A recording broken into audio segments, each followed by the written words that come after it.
Welcome. Hi, I'm Mikki, and this is Mikkipedia, where I sit down and chat to doctors, professors, athletes, practitioners, and experts in their fields related to health, nutrition, fitness, and well-being. And I'm delighted that you're here.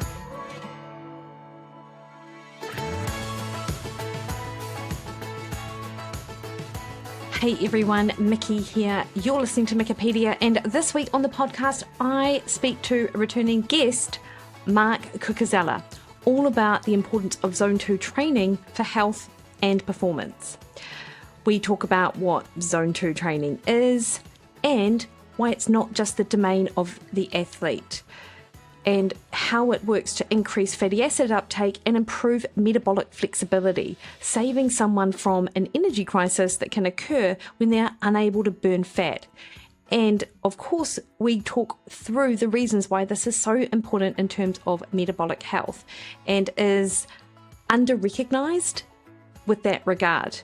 We also have a good discussion in and around what we see with former athletes and their start-stop approach to getting back into their training sport, and how their approach isn't necessarily the best way to do it, going balls to the wall, and where walking could actually really help them. Anyway, we also discuss the benefits from an athlete perspective and how a current athlete can determine if they need more Zone 2 training.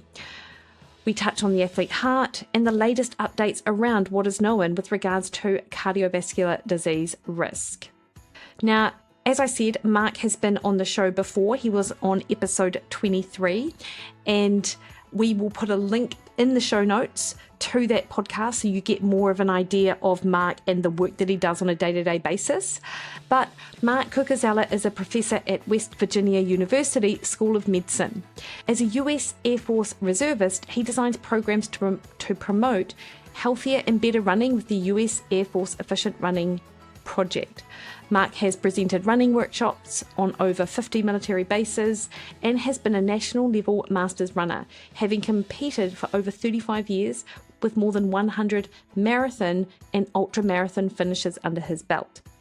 Mark is a two-time winner of the Air Force Marathon and has a marathon PR of 2:24. As well as being the race director for Freedom's Run Race Series in West Virginia, Mark is a director of the Natural Running Centre, an education portal designed to teach healthier running. He is also the owner of Two Rivers Treads, a centre for natural running and walking in his hometown of Shepherdstown, West Virginia. Mark's innovative work and story has been featured in the New York Times, NPR, Outside Magazine, Running Times, Runner's World, Air Force Times, The Washington Post, JAMA, and other medical and media outlets. And he was one of the speakers at Low Carb Denver, where I just attended. And it was a brilliant talk, which made me want to jump on the call and chat to Mark all about that presentation. So you can contact Mark over at drmarksdesk.com. And we've got links to articles and presentations. So Mark has provided a Dropbox that has a range of different papers and presentations that are on this topic that we're discussing today, and links to a couple of the other papers that Mark and I discuss in the interview. I think you're really going to love this one. So, just a reminder, the best way to support this podcast is to hit the subscribe button on your favourite podcast listening platform. That increases the visibility of the podcast out there in amongst literally thousands of other podcasts, so more people can get the opportunity to learn from the guests that I have on the show, like Mark. All right, team, please enjoy this interview I have with Mark Cucuzzella. Totally. How is your running right now, Mark? Is it? I'm kind of like, it's just the mental therapy. Okay. So I haven't done any. I've signed up for a fall marathon, so maybe I'll try to get some leg speed back. Yeah. But it's been a very busy few years just maintaining health. See, this is good, and this why thing's actually very interesting too. I kind of use it as a step stool. It's called a sand dune runner. Okay. Have you seen this? No. And you can actually run inside on it. It's like a Like look up sand dune runner. This thing will crush you. Like Yeah. not in a bad way, but like if the weather's like horrible, you can just like step on the sand dune runner, And while just you're on a call. oh shoot! Yeah, Is it's it like like a step yeah, machine, like those old school step yeah, but machines? it's like your feet totally work, and it's not like a Yeah, machine. It's just this little yeah, pad, yeah, and you saw it. I mean, yeah, this is what it is, right? yeah. And Oh, it's that got a is little, little crazy. ball for feet. I have all the widgets. Got kettlebells back here. I mean, nothing crazy, but just stuff that, like, if you're like, kind of what we talked about at the conference, right? Like, Yeah. yeah, What yeah. I want to buy is a walking pad to go underneath my standing desk. Well, that's what that kind of is. Like, you could Yes. stand. You could just, you're just restless, right? You would just kind Yeah. of march in place on it, Yeah. and it'd be like quicksand. Yeah. Yeah. Yeah. Sand dune stepper. I don't know Stand doing if seven. I they, wonder if we'll get. I'll Google that later because I wonder if yeah, we've yeah. actually Google got that it. It's available. Yeah. interesting. Yeah. They come. I think they're made in the States, but they probably, I don't know if they distribute in I don't. But Australia. They I'm probably over would there quite send a you one bit. as a podcaster. They would send you one, especially if we talk. We'll talk about it here. Say, Mark, what do you have around your desk? And Yeah. I'll, You'll be like, oh, this do a little I've product got this. placement.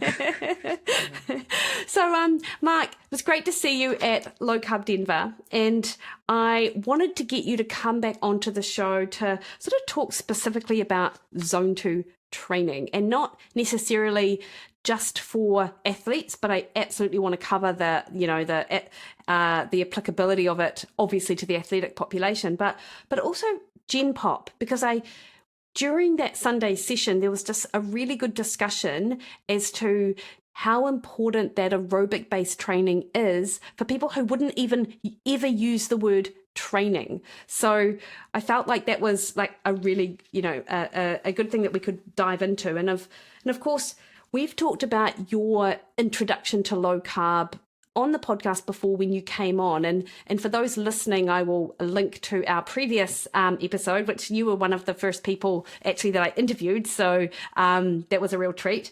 However, can you give us a brief 101 as to your introduction to low carb, because I always enjoy hearing people's sort of origin stories, and you've got a particularly sort of interesting one given your background as a physician and things like that. So how did you change your metabolism, basically, is sort of the question. Yeah, well, it was so wonderful to meet you in Denver, Mikki. When I saw you, I was like, oh wow, I think I heard your voice. I know that voice because I've listened to your show so many times and been on your show, but I'd never seen you, and I was like, oh my gosh, you made that trip. That was a long trip, but it was a wonderful weekend just listening to so many people and just interacting, outside of the conference, at meals and breaks. Just yeah, it was so fun. You go to learn. And, I take away a lot from these conferences and relationships. But yeah, gosh, I think I spoke at maybe not the first one, the second low carb. It was Breckenridge or Vail. I forget what it was, so going way back. But my adoption into low carb, probably like everybody, there's like some sideways story. I was like you, I was a runner, right? It's a distance runner my whole life. And we all ate tons of carbohydrates and that's kind of how we rolled. And I was in the military service and my labs came up like really close to fully diabetic. And that was kind of odd because, I was lean and running and didn't look like a type 2 diabetic at the time. And I was a physician and we were mandated to get lab work. I don't think I ever would have had lab work unless I was mandated because that's our requirement. You go every year, you've got to get your basic labs just to make sure you're deployable. And so I think it was like my A1C was 6.3. And for probably the 2 or 3 years before that, and I just thought it was normal. I was waking up at like 2 a.m. every morning needing to eat. And I was eating right before bed and just constantly eating and it was losing weight. I was actually like, I was probably eating, maybe 8,000. I don't know. Hard to imagine how many calories I was eating.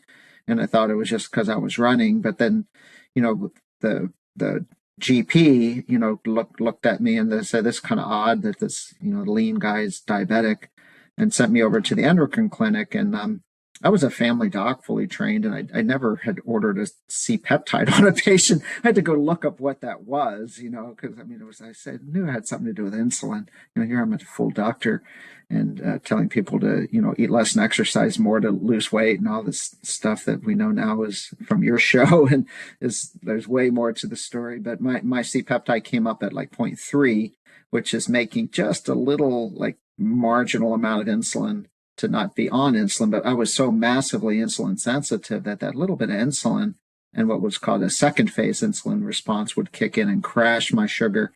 So they put a CGM on me for a few days. And and then you could actually see what was happening, so I would eat, a standard meal for me, which would be like pasta, and it would go up to like 250, but then like 2 hours later, it would crash hard like that. But that's when I was like hangry all the time. And, but kind of paradoxically at the time, I was doing a project for the Air Force on the fitness test and trying to figure out like why are these people not passing the fitness test, and got into a lot of like, we didn't call it zone 2 training then, it was just called like linear to aerobic pace, so it was just like, okay, it's not a lack of speed, it's a lack of endurance. We didn't have all these technical mitochondrial functioning terms at that point. So I realized pretty quick in that project that the reason people were not passing the fitness test wasn't because they were not exercising. They all exercised. It was because of obesity. The weight was up, Mikki. Their odds of passing the test went down. Probably multiple things to that. Carrying more mass. But if your mitochondria don't work, there's probably isn't good either. And I'd come across Gary Taubes's work, so it just pretty turned everything upside down. And I was like, this is curious. So I was at that year that I was diagnosed as a MODY, we would call it maturity onset diabetes of youth, or LADA, a latent type 1. I had already kind of done the legwork that low carb diets are safe and effective, because I was traveling to all these military bases giving seminars on how to pass the fitness test. And I'd be in a base gym with like 100 airmen, and none of them wanted to be there because they were all the folks having difficulty with the fitness test. And I was asking this question, has anyone, here lost 50 pounds and kept it off for a year? And maybe one person was reluctantly raised their hand, and, I'd say, Airman Smith, what did you do? And no matter what base I was going to and speaking to, it was always some version of low carb. They'd say, well, I'm doing paleo, or I gave up all the sugar, I gave up all the bread, or, maybe a more courageous one, because I was a doctor, would actually say, I'm doing the Atkins, but they thought I was going to yell at them. But so I knew the science of low carbohydrate, and what that was actually safe and effective. So I, in 2 days, turned the food pyramid upside down. And it was like, wow, like the most immediate thing was I felt good, right? Like I didn't need to wake up at 2 a.m. to eat a bowl of, I was eating bowls of cereal at 2 a.m. I mean, waking up and eating right before bed, eating before my runs. I would be the doctor in the lounge hoarding bagels, because it was kind of like you needed them because you were having these hypos. So like just immediate, just stability, and I could eat 3 meals a day. Like, wow, like, like eat 3 meals a day and not like snack at night, wake up in the, like it was just, wow, like my life changed. And, I started checking my sugars, and, it all kind of came back, not perfect, but in a range to keep me eligible for military service. And Mike, do you think as an athlete, and I wonder about this when I talk to athletes, whether sometimes almost like the number of miles that you log is a bit of a badge of honor? So this is where people get into that kind of like junk miles, like, oh yeah, I did 120 miles last week because I'm awesome. I often wonder whether the amount that someone needs to eat is also a badge of honor. Like the amount that they can eat without gaining weight is quite a, it's unusual. It's like, I'm so good that I have to eat all of the time, and look at me, I'm not gaining any weight. Like I wonder how many people might have the experience that you've just described, but they don't look at it as an issue per se, but it's more like, wow, I must be training so hard that I'm just burning through all this energy. Yeah, we did actually in college. I ran in college at University of Virginia. We had a dining hall for folks that were on athletic teams. And, football players be there and they'd be 3 times the size of the cross country runners, literally, right? So like, we would be, a buck 30, 100, 30, 140 pounds. And the football guys were in kilos, they were 150 kilos. We may have been, 65 to 70 kilos maybe. So, but we'd sit down and, you'd share tables with these guys and we would eat like more than them. And they look at us and they're like, where are you guys? But it would be kind of like the, maybe the humble brag thing where, you'd sit there and eat all this food, and you'd like out eat the football guy and, who 3 times your size. Quite funny. So I think there was a little bit of that challenge eating but then we were like 18 to 20 at that time. So I think any 18 to 20-year-old is anyone who's doing sport, it's massively insulin sensitive. 100%. And it's interesting. So and that's the thing with you. It's not that you had lost your insulin sensitivity, but you just had I stopped making insulin. Yeah. I had a little second phase response. So I would have these highs and then these crashes. Yeah. But I was losing weight. So I was clearly insulin insufficient for what I needed to be to maintain body mass and muscle. Yeah. Mark, had you not sort of gone low carb, what would have been the sort of medical outcome of that? Like, what was the progression for that? Yeah, it's because I was a doc, so you could kind of self-treat in a way. You check your sugars, and if it's all okay, you don't need. But if I had not read anything, or known anything, which the Air Force project and dealing with the fitness test got me to really read. I would have been biased that, oh gosh, like eating a high protein, high fat diet, low carb causes a heart attack. Yeah. I mean, my father had bypass at 35. So I immediately would have been, well, I probably need to be medicated. Yeah. I'm not going to change my diet. I'm eating a healthy diet because I'm eating all these whole grains, low fat, skim milk and on the cereal, so I'll cover it with insulin. But that's clearly what I would have done. But I think it would have probably not ended up well, because if you're massively insulin sensitive and even you throw some long acting insulin in, your risk of lows, I mean, you'd be chasing it all day. I mean, it would but yeah, so it was very liberating to take ownership. But fortunately, the glucose meters, and then maybe 4 or 5 years ago, CGMs became easy and accessible. So then started using CGMs and then you don't have to check your sugars 3 to 4 times a day. So they were, and I think, myself and my patients were very early adopters of CGMs, for type 2s and diabetes remission. That was one of my talks at Low Carb Breckenridge or whatever it was, like 5 years ago, like the very beginnings of CGMs for patients. See, it's interesting, Mark, because like a little, and this is a slight tangent from Zone 2 training, but that's fine because this is just a conversation. Like I see a lot of backlash against CGMs online for people who are otherwise insulin sensitive. And in my, and I think, so I'll give you my perspective and I'd be keen to hear your thoughts, is that the first time, like if you don't know, then I think you've got a lot to learn just from slapping one on and seeing what happens, regardless of body size, regardless of training regime and other health sort of lifestyle factors. Whereas, and I know that there are people out there who would agree and say, yeah, actually, like despite the fact that you might seem healthy and be healthy, you can learn a lot from how your body responds to certain foods, like because you cannot rely on something like the glycemic index to tell you, what type of food might be a better source of carbohydrate than others. However, I also see on the flip side, there are people who are absolutely against the idea of CGM for anyone who isn't sort of medically diagnosed. What's your take on it? Yeah, I mean, it's such a ridiculous sentiment to say, well, I'm against them. The world now, unfortunately, has kind of become I'm for it or I'm against it, right? Like we've eliminated nuance and critical thinking. Okay, so are you against? Okay, some people want to step on a scale every day, some don't. Some people want to check their blood pressure every day, some don't. Some people want to track their sleep, with some type of device, some don't. But it's a human right to be able to see what your blood sugar is. How can you be against that?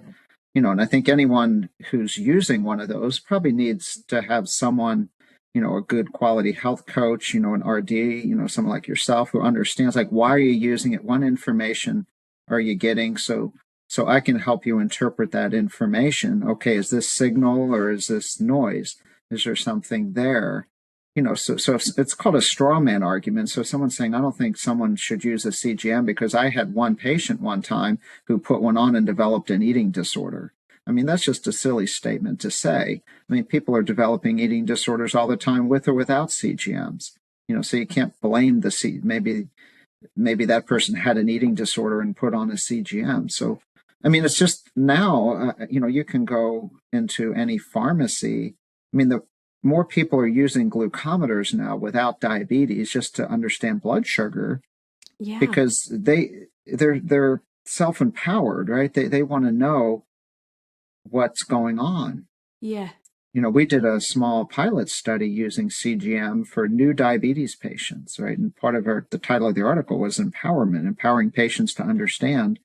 And so new diabetes patients, no medications, medication naive, we put a CGM on them and really no fancy coaching. We gave them a book that helped them just log a few things, right? You figure out what the effect of sugar, food, whatever, exercise is on your blood sugar and sort it out. And 2/3 of the patients met the criteria for diabetes remission without medication in 4 months. Wow. You're like, wow, what if we did that to the world? I mean, it's a pilot. We didn't have health coaches. We didn't, nothing, no fancy apps, no nothing. Just put a CGM on them, let them see, geez, I eat bread, my sugar goes up. I don't eat bread, I go for a walk, my sugar goes down. I mean, what is not like, and we want to catch diabetes before they're fully diabetic, right? Because by the time people are told they have type 2, they probably have 70% beta cell failure. So if you can pick someone up, pre-diabetes is diabetes. So if someone says, oh, it's just pre-diabetes, no, that's early diabetes, and then there's pre-diabetes if we actually measured insulin levels. But no, I mean, I think, why would you not agree that if you're someone who wants to know your blood sugar for a specific reason that seems reasonable, they should be over the counter. I mean, really, they should be. I don't see, they're not doing harm. I mean, look at all the other stuff that's over the counter that put people into kidney failure, right? 100%. They take ibuprofen, and after running and like, there's so many things over the counter, literally Tylenol, right? Aspirin, right? Like you can kill yourself with this stuff. But I'm sorry to kind of rant there, but it really is so misplaced. Anyone who has that hard an opinion, I wouldn't want to see them as a physician because clearly they don't have an open mind.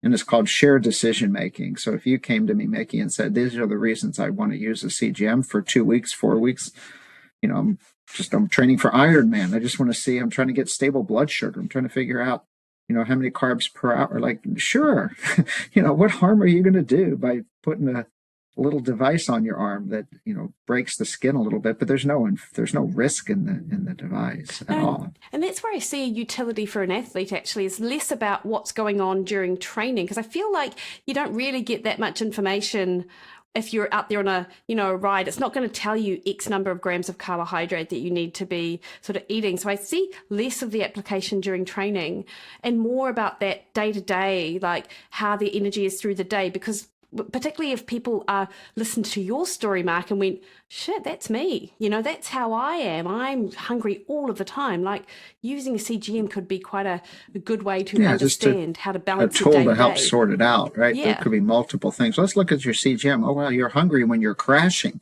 right? So let's to not get hypoglycemia, we want to avoid hyperglycemia, right? Because the hypo follows the hyper. But most people think, oh, I'm hypo, I need more sugar. No, the reason you're hypo is because you did eat sugar. And and this happens after gastric bypass a lot. They get this reactive hypoglycemia because they become really insulin sensitive in the way their body is actually kind of disposing of the carbohydrates. They get these massive, super low blood sugars where they just need to eat protein, right? The solution is not more sugar. It's actually like you need, fat, protein, almost no carbs, like carnivorous type diet, post gastric bypass for reactive hypo.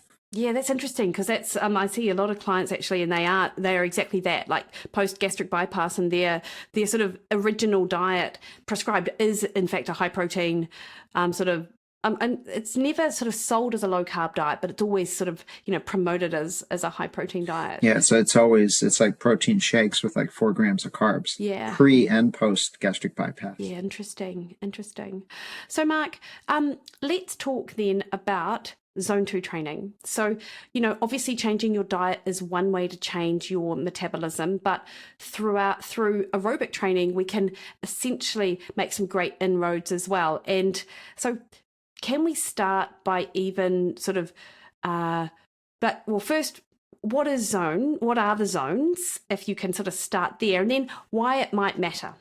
And I know we've sort of briefly touched on it, but I'd love to sort of talk about it from an athlete perspective too. So I think from a human and an athlete, and I think, at the conference too, Mikki, is like almost every talk somehow started to touch on mitochondria, right? Yeah, There's nothing new under the sun. So to be a healthy human, brain, heart, muscles, you want to have multiples of mitochondria. You want robust mitochondria. You want to build your mitochondria, and you want your mitochondria to function. The more mitochondria you have, most likely the healthier you are and the longer you're going to live. And these have to be functional mitochondria.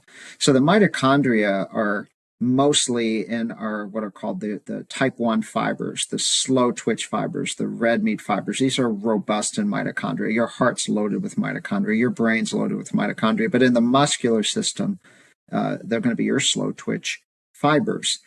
And that is really the base of fitness, because when we exercise in a conversational pace, you're stimulating more mitochondrial growth.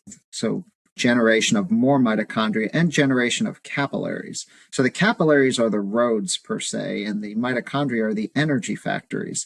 So the more we go out and we just walk or we jog or we cycle or we row or we dance or cross-country ski, whatever, hike, whatever it is, you are growing mitochondria and you're growing these capillaries, the little roads. We have 60,000 miles of capillaries that feed these mitochondria. And zone 2 is, and the mitochondria love to burn fat, right? So that's at a baseline. So the mitochondria in the slow twitch fibers love to burn fat. That's the preferred fuel. So your heart loves to burn fat, right? Needs to beat. Say you haven't eaten for a week, your heart still needs to function. Your brain still needs to work. So mitochondria love fat. They like ketone bodies. They can burn carbs. They can burn fat, but they love fat. And when we exercise at the slower pace, we are utilizing mostly fat oxidation.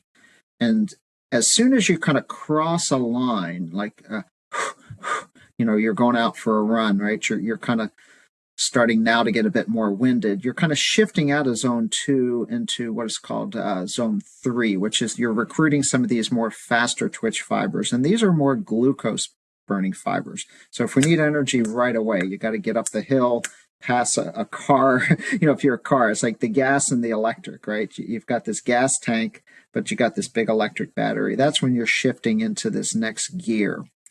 So the bigger that first gear, which would be zone 1, zone 2, which is fat oxidation, conversational pace, the more you can actually go into that faster gear, because that faster gear will use more glucose.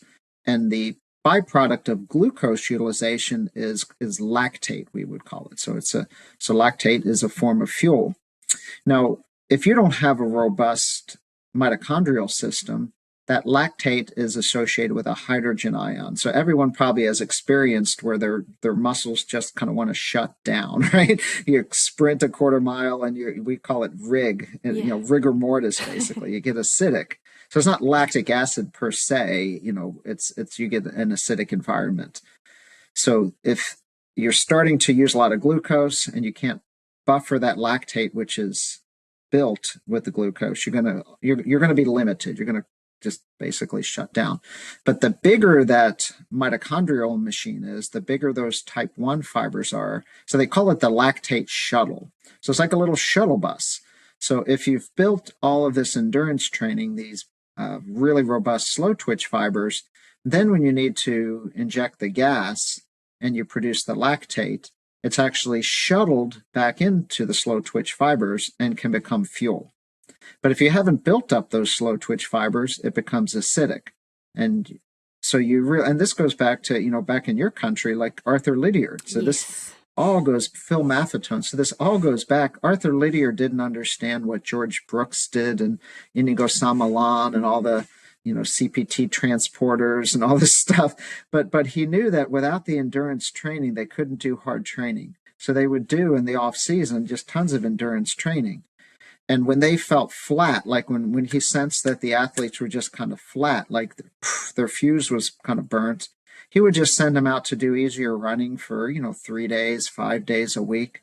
And when he said, when you feel like coming back to the track, come back to the track. So if they somehow let that part of their training go, they couldn't do the hard training. And, but we've learned about the physio. Frank Shorter, talked about him in my talk. He understood the same thing. He was self-coached, and he knew the more he did the hard training, the more he needed to do the recovery training, or else it wouldn't work. So he ran, not that any, human beings listening to this podcast are going to run 100 miles a week. He was an Olympic champion. But so he would, he ran 100 miles a week for like 17 years of his career. And every weekend he would do a 20-mile, just probably for him, he didn't know what the zones were, but it was a conversational run with other peers that he may have had or by himself. But he did that all year long. Yeah. Yes. Yeah, go ahead. I'm sorry. No, sorry. No, like the way you're talking about Frank Shorter, and it reminds me of this book, and bloody hell, I can't remember what it's called, but it's an amazing sort of like encyclopedia of runners, and every chapter is devoted to a runner and how they used to train. And is it Zatopek? Is that the... Yes, he did. Yeah, Emil Zatopek won the 5-10 marathon in 54. Okay, I knew you would know. It would have been 56 because their 60 was when Peter Snell, who was Lydiard's runner, yes, came out and won, and several of the New Zealanders won in 1960. That's right. And so this guy, and I don't know if you've seen this, I wish I could remember the name. You will know the book, and it has an entire chapter on his life and how he used to train and the races that he won, and they also, which always fascinated me, was give you like a weekly schedule of his runs, and he would run like 20 times 800 meters. It's not even 20, it was 40 times 800 meters. Yeah, he did insane amounts of like repeats and boots. And... Yeah. Morning and night. And night. Like, I wonder where his zone 2 training was. It had to be in there somewhere. But, like, it's crazy the amount of running that all of those sort of runners used to do back in the day. I mean, people run... like, there are people who do excellent, like, heaps of miles and stuff now, but it always used to amaze me at how resilient these runners were back then. Yeah, there were some subsets of runners who could respond to really high-intensity training, like year in, year out. There are few and far between, though, that would actually be able to maintain that over multiple Olympiads. But so people like, Zatopek, for example, if he was going to go do, no kidding, 40 times a quarter mile. Yeah. So he, through his life, he had to have developed just a massive mitochondrial system. Yes. Or else he would have been done at like the fourth one. So he goes and does a pretty intense 400 meters, builds up lactate. But, this guy probably never drove a car when he was young. So probably his whole upbringing was work and labor. So he was able to buffer that lactate. So he could take a 1 minute or 2 minute recovery, and his lactate level, like if you were measuring that, which they didn't back then, his lactate level would probably be down close to a baseline because he just disposed of his lactate so quick. That's why all these kind of fancy people now, especially the triathlete side, they stick their ear and they measure a lot of lactate because, if their lactate hasn't gone down low enough, they're probably wasting their time trying to do another interval set because they're already toast before going into that set. So you can get more scientific, but he was most likely just intuitive, plus probably as tough as nails. Growing up, in post-war Czechoslovakia, there's probably something. The brain is always, I don't think any of us can put ourselves into, I've read a bit about Emil Zatopek, but, these people had really hard lives, hard labor. Heck yes. And I wonder how much of that is genetic as well, like how much of our ability to build it resilient and a ton of mitochondria. Is there a genetic component? Do we know, Mark? Well, I think so. There's David Epstein wrote a book called The Sports Gene, and he's a really good and brilliant writer. So let's just take two populations from Africa. So you've got West Africans, who migrated mostly to Jamaica, the best sprinters in the world, bar none. Right. And there's a cultural side of that too. You'd have to read Epstein's book. So if you're in Jamaica, you want to be Usain Bolt. Right. So you want to be, he's the guy. Yeah. So you're the youth track club. So there's a culture of sprinting, but there's more, genetically, a West African is more muscular build, more type 2 fast twitch muscle fibers built for speed genetically. Then you go across Africa to East Africa, up to the Rift Valley at 9,000 feet, the Kalenjians. So in this one tribe, he talks about that in the book. So from this one small tribe in Central Africa, East Africa, Kenya, there were like more sub 220 or sub 210 marathoners than, like, in 1 year, there were like 200 than had been in the United States. Yeah. For like the last 2 decades. Like we had like 3 in the last 2 decades. And here in 1 year in this little village in East Africa, they're like 200 runners ran like a marathon under 210. So if you look at a Kalenjian's build versus a West African, they're totally different body types, very lean and long Achilles tendons, and even looking at muscles like the gastroc and the soleus. So the gastroc's more fast twitch muscle fiber. So if you look at a sprinter, their gastroc, that's the 2 heads in the back of the calf, very well developed, right? They look like bodybuilder types. And then the East African runners, it's like they don't even have any calves. You look at them, they're like, where's their calf? Yeah. Because like the soleus, which is the deeper muscle, which is more part of the spring of the Achilles tendon, which is distance running, is a slow twitch muscle fiber. So they don't need a big gastroc because they're not sprinting. They're just springing. But maybe that's read Epstein's book. But of course, there's genetics too, but then epigenetics, your environment and your culture. Everyone in East Africa now wants to be Eliud Kipchoge. Yes. So the culture in East Africa is, I want to win the Berlin Marathon or whatever that is. Yeah, for sure.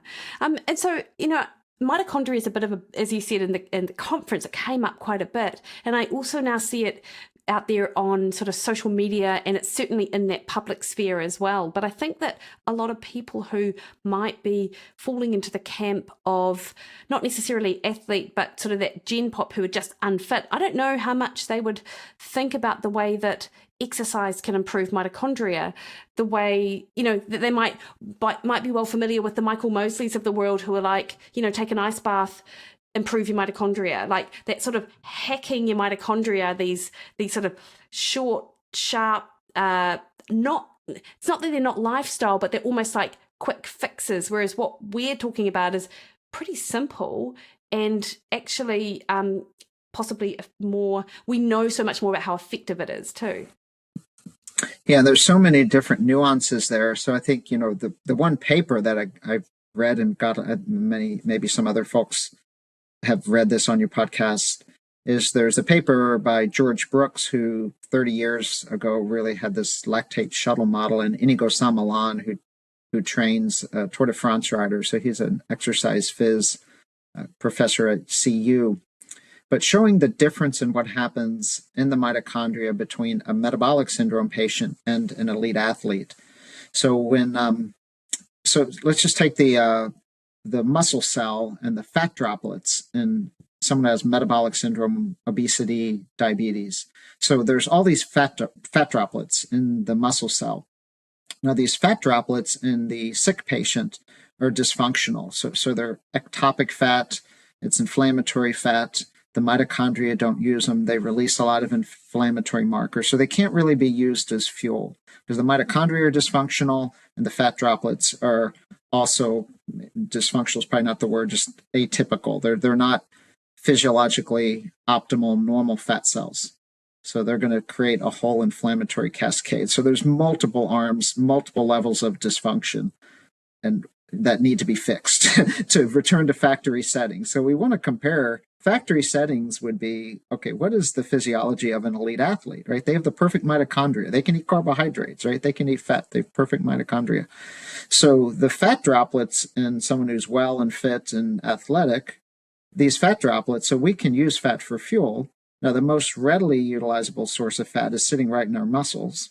Then we have fat that's another part of our bodies that has to be transported through the serum with carried on albumin, little transporters, and get to the muscles for fuel. But these local fat droplets in someone who's well can actually be used right away for fuel, accessed, and it's great. It's highly efficient, much more ATP, which is the currency of energy production. So you take a fat molecule, so say you've got a medium chain triglyceride, so you've got 16 to 18 carbons versus a glucose molecule is 6 carbons. So you get a lot more energy, you get a lot more currency from the fat. So right away, the fat is not healthy in a metabolic patient.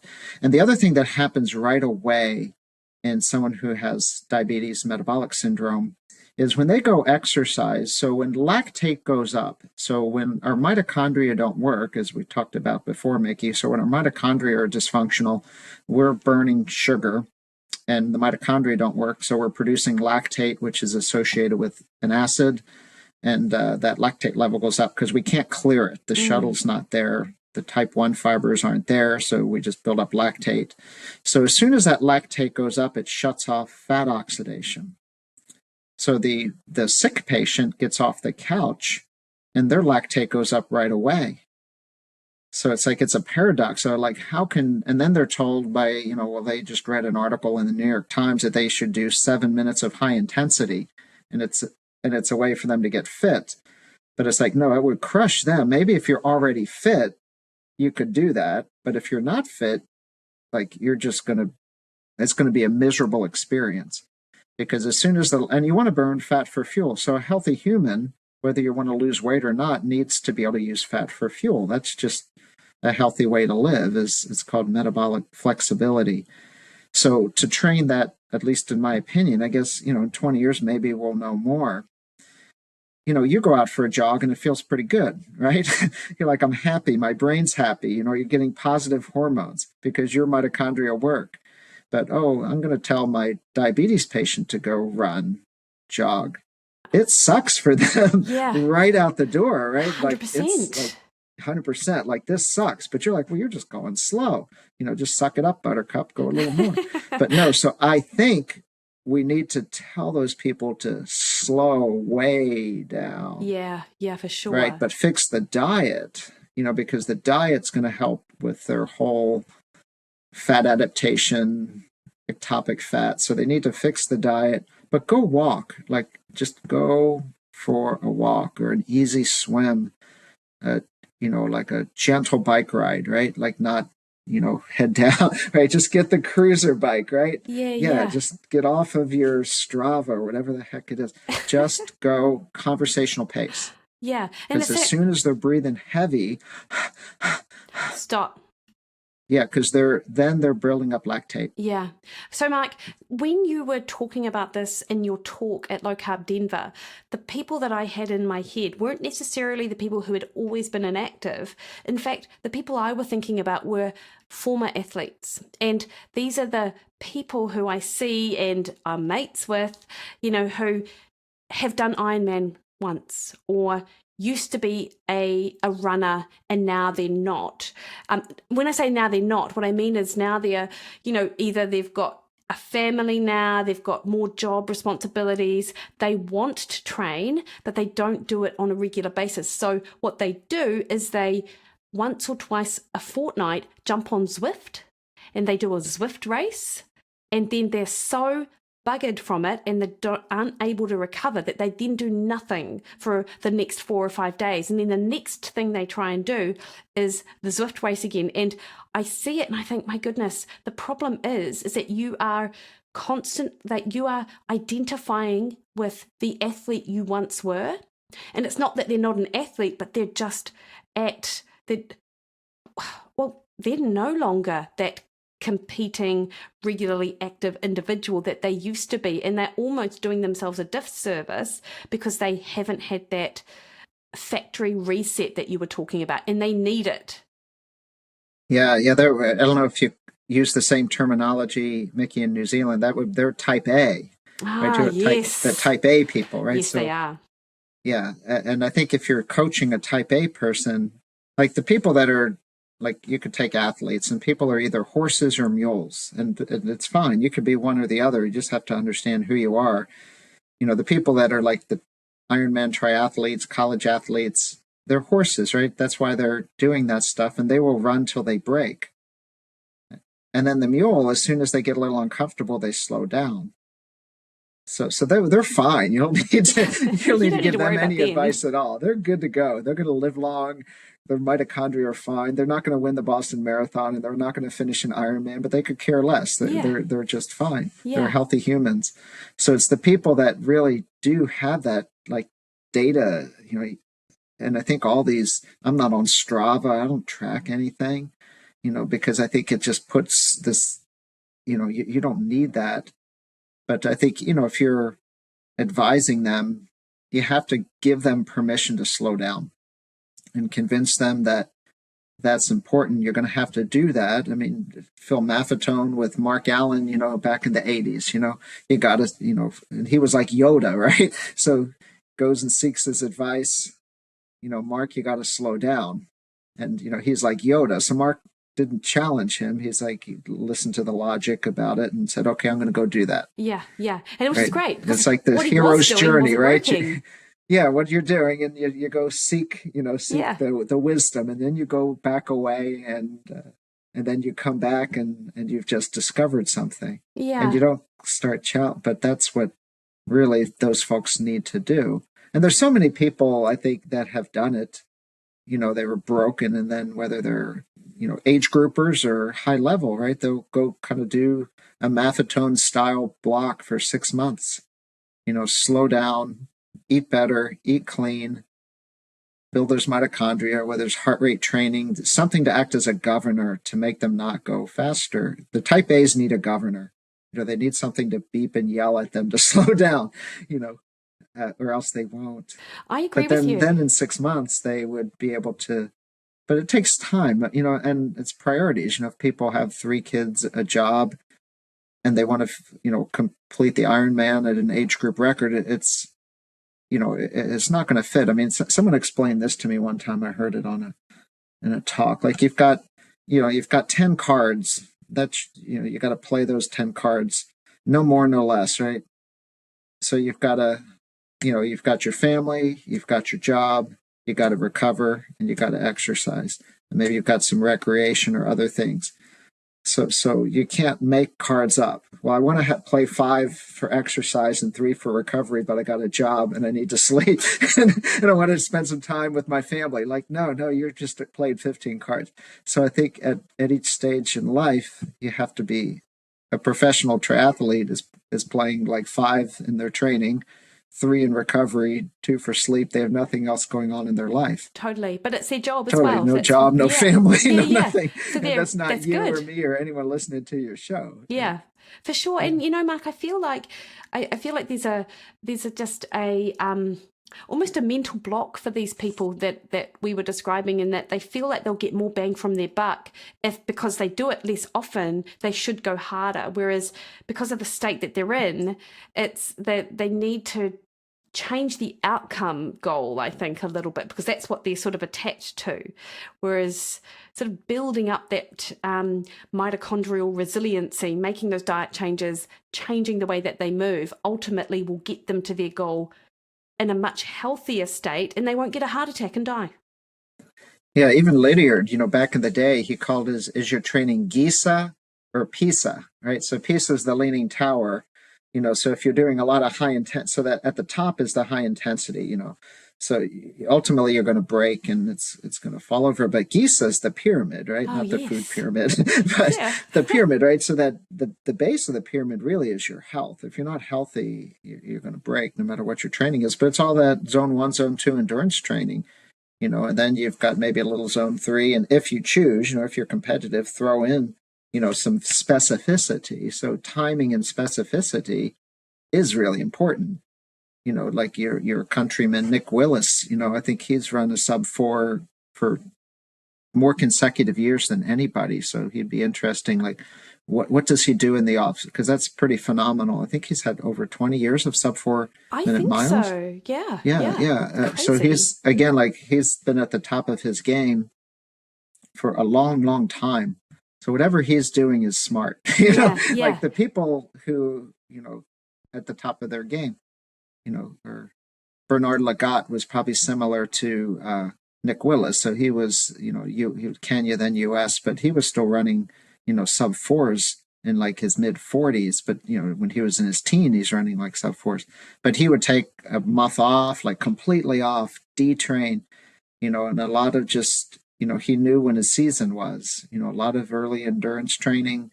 He ran to school as a kid, like he had that endurance training already dialed in even before they lined him up for a race. So I think a lot of what's happening now, in culture, which is going to be more difficult in America to develop these athletes, is we don't live like we did in, maybe in New Zealand 40 years ago, people walked or ran to school. In Kenya, they still do that. Here, like, there's like zero physical activity, and then they want to join the high school team. But I think by that point, that critical development, to become a world champion, is maybe that ship has sailed already. Yeah, that's interesting, isn't it? Because it's no different here in New Zealand. It's, seldom do kids walk to school. I mean, of course there is kids that will walk to school, but the prevailing thing is being, driven to school because parents are busy. It's convenient, and I'm certainly not I'm not dismissing that. I understand the realities of actual real life, but then of course phys ed is taken out of the curriculum because there's no room for it, because we need to do all of these other things, and it's just I do worry about the youth of today. Yeah, I think we all do. Lorraine Muller and Rod Dixon, I got to hang out with them in New Zealand, and both Olympic champions, and they just described their childhood compared to now. They didn't even wear shoes to school, and they would be running all the time in school, games and recess, so it was just a different world. Yeah, for sure. Now. So if you're a parent listening to this, just if your kid if it's, we have that boogeyman thing, we're afraid someone's going to kidnap our kid or something, but let your kid walk to school if possible. Yeah, totally, Mark. And so obviously with regards to, I said I want to talk to you about zone 2. Essentially, we've talked about mitochondria and mitochondrial health. And so bit of a tangent, but I did mention things like ice bath or sauna. Like, what's your understanding of the utility of these to help build mitochondrial resiliency, Mark? I mean, it's okay if you're like, I actually haven't really looked at that, but I'm just keen to hear what you know. Yeah, I haven't dug into the literature specifically about what that does to mitochondria, but I think just knowing how physiology works, sure, if you go for a long jog, hike, bike ride, you've added that stimulus, and you like to soak in a hot tub or an ice bath after that just to relax, that's probably good. But I can't imagine how not exercising a muscle can lead to any mitochondrial, growth. I think it'd be a very hard thing to really demonstrate.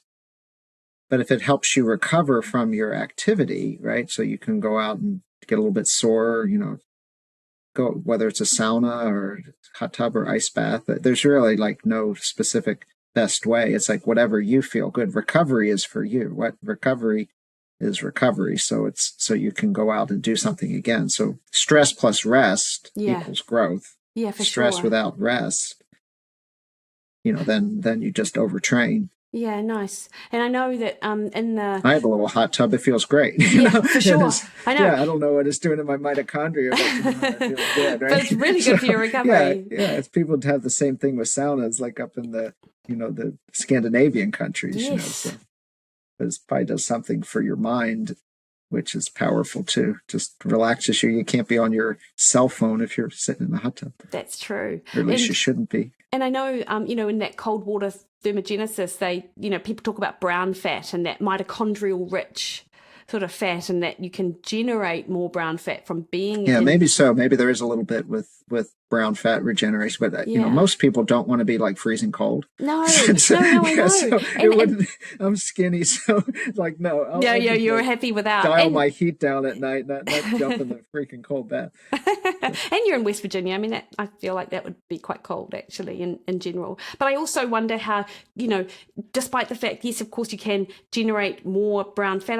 I always wonder with things like this, what's the clinical, how meaningful is it clinically? Like, yes, in a study they may show a regeneration or a generation of brown fat, but what is the outcome of that in real life? Like, because there's that difference between what they find is significant statistically in a study versus what's actually meaningful. So I do wonder about that. Yeah, and I think genetically, so if you're a Northern Tier Eskimo, you have a lot of brown fat genetically, and brown meaning loaded with mitochondria. It's like red meat versus white meat. So that's what we mean by brown fat. That is healthy fat. So that is maintaining your metabolism, maintaining your heat. And the brown fat actually isn't kind of around our like wiggly jiggly stuff. It's kind of mostly like truncal, kind of like upper neck. I'd have to look at a map like where this brown fat is, but a lot of that is genetically determined. If you were born in an equatorial part of the world, you don't have as much brown fat. It would not be an evolutionary adaptation to help you live. But there's you can read things and there's theories like you turn the heat down at night, like if you live in like any part of the world like I am, probably you should not just be in this euthermic environment 12 months a year. And let's just set the what is 70 degrees in your terms, like it'd be like a 18 degrees or something, but just set that homeostasis all the time. I think the body needs, just like training, the body just needs variability. We probably shouldn't need science for that, right? Like we had seasons, go out and run in the warm weather a bit in the summer, right? You become more adapted to warm weather exercise. We develop the ability to sweat more. We conserve the sodium in our sweat, right? So we have all of these magical adaptations by exercising in the heat that allow us to exercise in the heat. And then in the wintertime, I keep my house at 66. It's not horribly freezing, but it's cold. But that helps me. Like I sleep like the dead at 66. And then when I have to go out and run and it's 18 degrees Fahrenheit, which negative something, then I'm fine, right? I'm not like, going from this sauna, at 6 a.m. out into freezing cold. Like the body makes the shift a little easier. I've got to say, Mark, I was not overly disappointed that I wasn't able to run when I was over in Denver because it was so cold. It was cold those few days. I know. However, I did really miss, it would have been a great opportunity to have a run with you though, go out and I would have, had I been running at the time, I certainly would have packed my running gear and anticipated it being super cold because we just don't really get temperatures like that here in New Zealand. Like I've never been in minus 10 degrees Celsius before. You were 18 time zones away too, so it would have been, it's hard sometimes when you do like your kind of trip. Oh, I know. Like you're just trying to adjust to day and night. And yeah, to be fair, I think exercise. I know, and I've just actually because it's the middle of the night, like literally you're awake. Your brain is like, this is the middle of the night. It's funny actually. So I was in the gym at 4 a.m. Denver time, which was 12 a.m. New Zealand time, and then I looked and I saw Marty Kendall. Yeah, he was in there as well. Glenn Finkel and the South Africans, and you're like, oh, these guys who just can't sleep. Yeah. So Mark, in terms then, because your knowledge base for obviously running history, which I just bloody loved in your talk. So if anyone is interested in this topic, they should absolutely purchase those low carb Denver sort of virtual streaming tickets, which are still available. People can still jump on, purchase them and see your talk in amongst a whole bunch of others, which are similar in terms of how they talk about mitochondria, but they just are looking at it from, different health and well-being sort of perspectives. So, I really loved your talk. And is mitochondria and zone 2, is this something that you're super interested in? You always do a deep dive in the literature about, or what other things are you sort of looking at and interested in right now? Yes, my career is a doctor, so I'm interested in diabetes remission and obesity, medical obesity, and because that's such a a massive problem around the world. So, applying lifestyle measures to make these conditions go away, not just manage them with more pharma, because these are essentially dietary and lifestyle conditions. There's a lot of talk, I go to the conferences on low carb. Low carb is a powerful hammer for metabolic syndrome, type 2 diabetes. But exercise, I think, is like the magic pill. So like there's no downside, there's no controversy. So like if we can become a little more exercise focused, I had like 2 slides on it. You're trying to do a full day seminar in 30 minutes, literally. Yeah, I know. But so when we exercise, there's this magic glucose transporter that comes to the surface of the cell. So it's called a GLUT4 transporter. So when we eat some carbohydrate, a well person, can eat carbohydrates, their glucose goes up. So your pancreas secretes insulin, which connects to this insulin receptor, which brings this little transporter, and the glucose goes from your serum into the cell, and you've got energy. All works wonderful. But in the diabetic, that system's broken. They're insulin resistant. But when you exercise, it's like the magic back door. So these GLUT4 transporters come to the surface of the cell, and it's about a 50x increase. So like you go exercise, you can increase your glucose disposal. Yeah. Forget about the drugs or any of the other debates, like just extra. And we showed this in our pilot study with the glucose monitors. We told our patients, go figure out what's the effect of exercise. Oh my gosh, I go for a walk and my sugar goes down. It's like, whoa, there's no downside to that. That's great. Go for a walk. You could shoot insulin, store it, or you could go for a walk. So that's like the CGMs, These people didn't have CGMs, they wouldn't have had a clue. And they're like, oh my gosh, that's fascinating. I can dispose of glucose, just not a run, not a CrossFit workout, nothing high intense, just by going for a walk. So go for a walk after your meals. And there's good research with that powerful too as well. Oh gosh, yeah. The physiology is there, the mechanisms are there, and the research is there. Yeah. But no one's making money off of this. So like, why is that not like on every Med Page Today headline? Wow, if you walk, your sugar goes down without insulin. Yeah. And I got to say as well, like, I don't know how you feel about this because I can't recall talking to you about it, but I over the last 3 years with the pandemic and shutting down the gyms and the donuts that got people encouraged free people donuts to if you get a vaccine shot, and whatnot. And I'm just thinking that there was never a focus on metabolic health.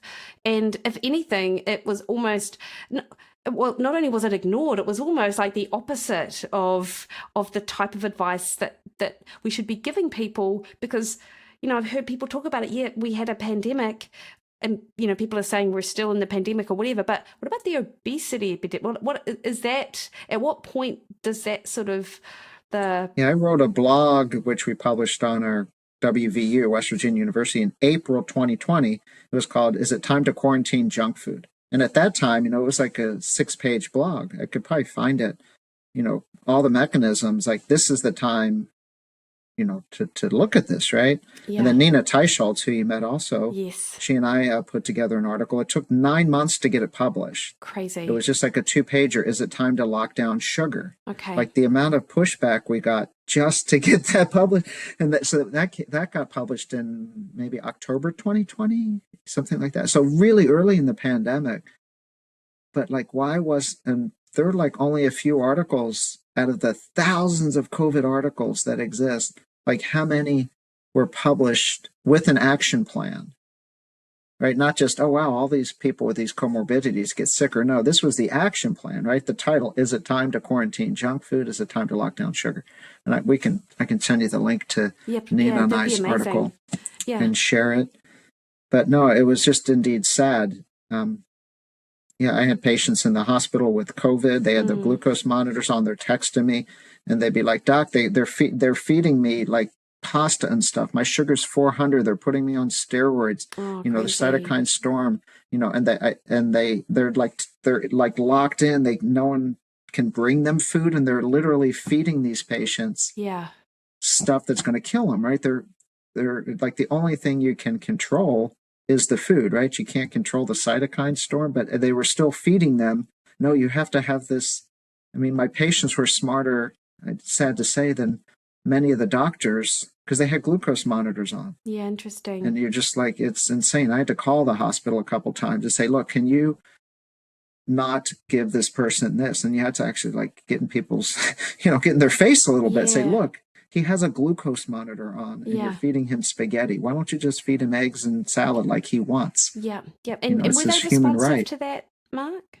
It was kind of weird. They kind of did, but like, why should I have to call and argue to give them something that's not going to kill them? It's like, he shouldn't. I mean, then there's millions of patients around the world that's happening to, who don't have someone calling, who don't have glucose monitors. They're just along for the ride. So we could have like another whole show on that. No, I totally appreciate that whole idea of factory reset. I feel is something that a lot of people will probably need even more so post the last few years. Yeah. Are you it's familiar? a slow reset. Yeah. So you can't force the reset to factory conditions like your computer. No. Like we could just turn it off, Control Alt Delete, and it all goes back. It takes for as long as it took you to get to where you are in the state of health. That's suboptimal. It's going to take time to get back, but that's okay. Zero urgency, right? This is what I say to people all of the time. Like there's no time bound to this. Every day that you put into practice these behaviors is another day closer to where you want to be. Yeah, amen. Yeah. If you have a bad day, just get back on board. Exactly, next day, Mark. It's all good. Exactly. Mark, thank you so much for your time this evening, because it's just gone 9 at WV time, and I imagine will be well past your bedtime. Can you just briefly remind us where people can find you? I don't think you're that active on Instagram, to be honest, because you didn't retweet any of my tweets. No, I'm not on Twitter or Instagram. Yeah. Someone actually hacked me on. A friend of mine said, "Is this you?" So someone had actually hijacked my identity on Instagram and was selling nutrition supplements, which is actually terrifying. That someone was trying to make money, and so it's like, oh, this stuff's got. But so I have a little website called Dr. Mark's Desk, which links to. I have a shoe store that sells minimal shoes, and I direct running races. So if you're out here, you can come do our trail races. We 100% they're a lot of fun. That. Awesome. And blog a little bit on running. But I actually have a Dropbox folder for all of this low carb athletic zone 2 stuff. So and we could put in your show notes, tinyurl.com/low carb athletics. Okay, I will find that. I'll send it to you. We have like the long version of all my slides. They're all fine to share, and as well as like maybe 40 or 50 articles on all this stuff. So if you're a nerd about like exercise science, the literature, the primary literature with articles going back to the 40s and 50s about all this stuff. So that's a good place to go. That's amazing, Mark. Any of the work by Phil Maffetone. So like I didn't make any of this stuff up. I think people are discovering the science of what all these coaches and athletes knew. Arthur Lydiard, what he knew, there's nothing new under the sun. Like what he knew in 1960, as he was training cardiac patients, right? That's how he got to start, was teaching cardiac patients to jog and jog slow, walk first. Yeah. And then ultimately some of these heart patients ran marathons, but they started with, their first goal was, can you jog in 20 weeks? You should be able to jog 30 minutes. Yeah. That was the cardiac program, not in 2 weeks. It was 20, 24 weeks, something like that. Yeah, crazy. That's like most people now don't have the patience. Like 24 weeks? That's like, what the hell is that? Yeah. That's like, I want to be better tomorrow. But no, that's what it takes. That's what he would say. It was walk around, a little more jog. And ultimately you're jogging the whole thing, but over the course of time. Yeah. Mark. Yeah, all old school stuff. Yeah, totally. And as is often the case, like practice will almost always come before research. I feel like sometimes the practice of it makes people curious, and then they research it to sort of see what's going on. Yeah, what athletes have done, Steven Seiler, for the history of time, 80-20, 90-10, right? 80 to 90% of people's training are in this technically zone 1, zone 2, no matter what sport they're in an endurance sport. Yeah. So why, if that works, now we have to figure out scientifically, why is that true? Yeah. They all just do it, right? They know that this is what they need to do.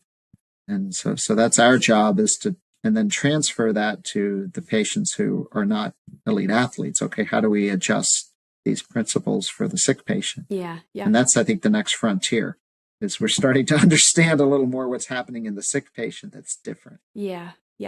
That's awesome. Mark, you're so generous with your knowledge and your time. Well, your show is amazing. I love your show, and you've interviewed so many awesome people, so it's a privilege to be on again. So, amazing. Well, you are one of those awesome people. So and everyone is so generous with wanting to share information. So thank you so much.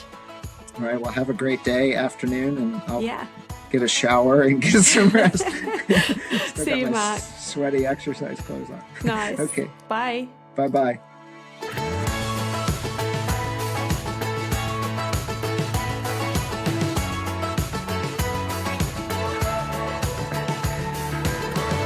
Alrighty, I think that you guys would have really enjoyed that conversation, and as I said, we've got links to all of the things that Mark and I discuss in the show notes, including a link to his previous podcast interview with me if you missed it the first time around.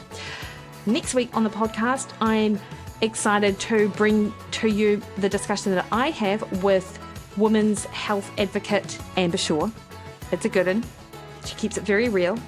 Until then, though, you can catch me over on Facebook at Mikki Williden Nutrition, over on Instagram and Twitter at Mikki Williden, or head to my website, mikkywilliden.com, where you can sign up to the waitlist for Monday's Matter that is happening in May, not too far away. Book a one-on-one call with me if that's what you require, or sign up to my recipe portal or one of my meal plans. All right, team, you have a great week. See ya.